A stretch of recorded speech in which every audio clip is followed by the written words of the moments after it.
kuma minnu fɔ tubabukan na n b'a kuma baw fo pour que Maliens minnu tɛ tubabukan mɛn u ka se ka a kuma baw faamu. On est dans un monde de communication. Nous devons faire en sorte que an ka jamanadenw u fanba u se k'a faamu min bɛ ɲɛmɔgɔw hakili la u b'a fɛ ka jamana lataa sira min kan u b'a fɛ ka jamana baara ni hakili min ye. n ko bi aw ka réunion min kɛra a kɛra an fa an mɔkɛ Fili Dabo Sissoko kan. O journée a intitulé les journées d'études sur Fili Dabo Sissoko. Fili Dabo ye jɔn ye maa sugu jumɛn de don a ye min de miiri a ye mun de kɛ a hakilina ye mun ye a kun b'a fɛ min de ka kɛ Mali la min de ka kɛ Afrique la. n bɛ université ɲɛmɔgɔw fo Mali université ani américain université ɲɛmɔgɔ minnu nana ani dɔnbagaw bɛɛ n'u na hakili falen falen ka Fili Dabo somɔgɔw fo a denw a balimaw a mɔkɛw a mɔdenw ani a teriw fana denw Amadou Diko k'ale fana den fo ka Fili Dabo denw ni n ba Fili Dabo dɔgɔmuso k'ale fana fo a denmuso k'a fo k'a fɔ aw ni ce aw ni baraji. kuma min bɛ ka fɔ bi o kuma in a bɛ fɔ Fili Dabo ye min miiri a ye min fɔ kabini a denmisɛnninlama kabini san 13 a ye min sɛbɛn ka so école la tubabu fɛ kabini o y'o sɛbɛn u y'a dɔn mɔgɔ sugu min don u ye ko bɛɛ kɛ ka a lagosi k'a décourager a kana taa ɲɛ a ka étude la parce que u kun t'a dɔn u kun y'a miiri n'an ye sira bila nin ye a bɛna n ka nabɔ a bɛna n ka fɛn ci an bolo parce que an bɛ ka farafinw mara cogo di n'o musow caman bɔra ka u ɲɛ yɛlɛ k'u lafaamu u bɛ se ka muruti n'u murutila colonisation bɛ ban donc u ye ko bɛɛ kɛ a kana se ka taa ɲɛ ala barika la a tora a y'i jija a bɛ kalan n'a ye livre sɔrɔ a b'a kalan n'a ye fɛn o fɛn min tubabu bɛ min sɛbɛn a b'o kalan fo a sera yɔrɔ dɔ la hali ni tubabu administrateur do ala y'a kɛ u ye ɲɔgɔn kunbɛn Fernand Froger a Wagadugu o de kɛra maa min y'a lakalan ko caman la o senfɛ a ye dɔnniya caman a y'o sɔrɔ o senfɛ a ye farafinw hakili yɛlɛ a ye sɛbɛn kɛ k'a faamu pour que mɔgɔw k'a faamu ko min bɛ Afrique la k'u man ka s'o ma o man ka continuer k'u kan ka ban o la a ye poste caman occupé o bɛɛ y'a ye kɛlɛ min kɛ fɔlɔ-fɔlɔ a continua ka kɛ politique kɛlɛ fɛ fo a kɛra député du Soudan Niger ka tila ka taa Grand Conseil de l'Afrique occidentale française ka tila ka kɛ président du conseil territorial de l'AOF du Soudan ka tila ka kɛ Faransi yɛrɛ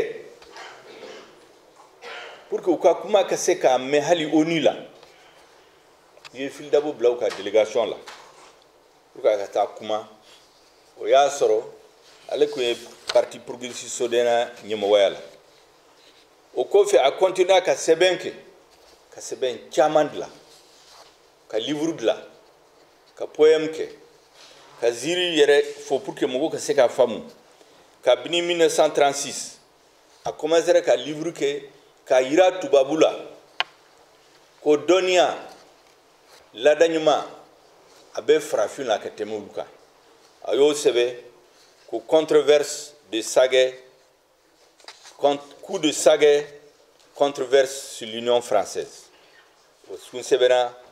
1957 ka continuer ka sɛbɛn kɛ ka tuba farafin ɲɛ yɛlɛ fo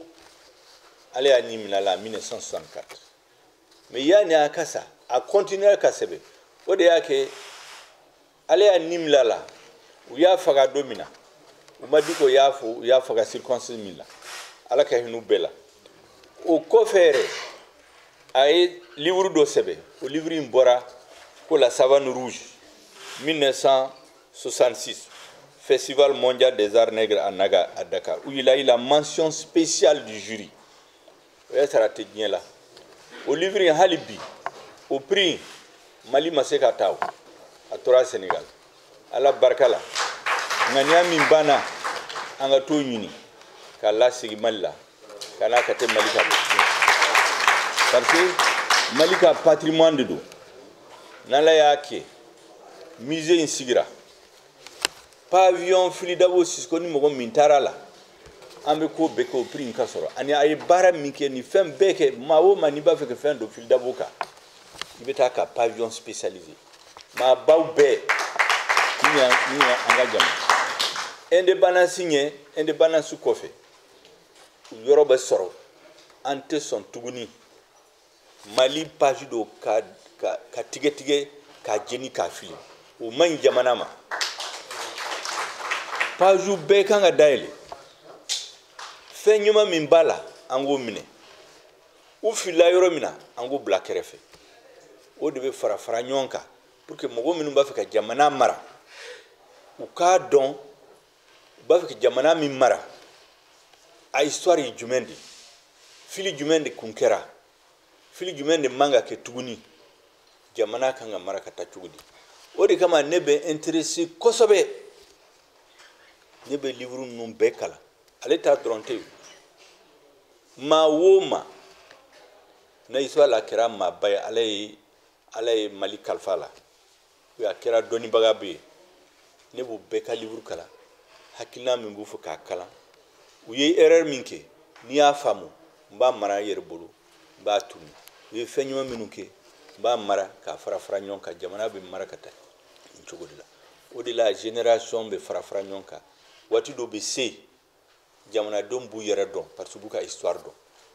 maa tɛ se k'an ka hakili wuli o de kama n b'a fɛ Mali yɛrɛ école la waati ka se